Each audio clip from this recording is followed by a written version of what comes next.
بسم اللہ الرحمن الرحیم۔ ایجوکیشنل چینل کے معزز سامعین، ایک بچے کے والدین ہر سال اسے ٹرین میں اس کی دادی کے پاس گرمیوں کی چھٹیاں گزارنے کے لیے لے جاتے، پھر وہ اسے چھوڑ کر اگلے دن واپس آ جایا کرتے تھے۔ پھر ایک سال ایسا ہوا کہ بچے نے ان سے کہا کہ اب میں بڑا ہو گیا ہوں، اگر اس سال میں دادی کے پاس اکیلا چلا گیا تو کیا ہوگا؟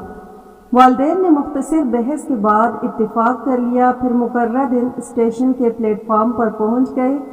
والد نے جو ہی کچھ سفر کی ہدایت دینا شروع کی تو بیٹا اکتاہٹ بھرے لہجے میں کہنے لگا، ابا جان میں 1000 مرتبہ یہ بات سن چکا ہوں۔ ٹرین کے روانہ ہونے سے ایک لمحہ پہلے اس کے والد اس کے پاس آئے اور اس کے کان میں سرگوشی کی کہ یہ لو، اگر تم خوفزدہ یا بیمار ہو تو یہ تمہارے لیے ہے، اور اپنے بچے کے جیب میں ڈال دیا۔ بچہ پہلی بار والدین کے بغیر ٹرین میں اکیلا بیٹھا تھا۔ وہ کھڑکی سے زمین کی خوبصورتی دیکھ رہا تھا اور اپنے ارد گرد اٹھنے والے اجنبیوں کا شور سنتا رہا۔ کبھی اپنی سیٹ سے اٹھ کر کیبن سے باہر نکلتا تو کبھی اندر چلا جاتا، یہاں تک کہ ٹرین کے ٹی ٹی نے بھی حیرانگی کا اظہار کیا اور اسے بغیر کسی ساتھی کے اکیلے سفر کے بارے میں سوال کیا۔ اس طرح ایک عورت نے اسے اداس دیکھ کر گھورا۔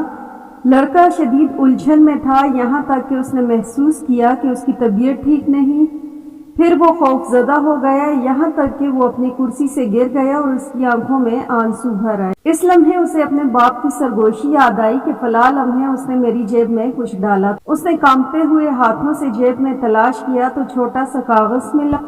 اس نے اسے کھولا تو لکھا تھا کہ بیٹا ٹرین کے آخری ڈبے میں ہوں۔ یہ الفاظ پڑھتے ہی گویا اس کی روح لوٹ آئی۔ زندگی بھی ایسی ہی ہے کہ والدین اپنے بچوں کے پروں کو چھوڑتے ہیں، انہیں خود پر اعتماد دلاتے ہیں، لیکن جب تک زندہ ہیں آخری کیبن میں موجود رہتے ہیں، اس لیے کہ ان کے لیے تحفظ کا احساس کا ذریعہ والدین ہی ہوتے ہیں۔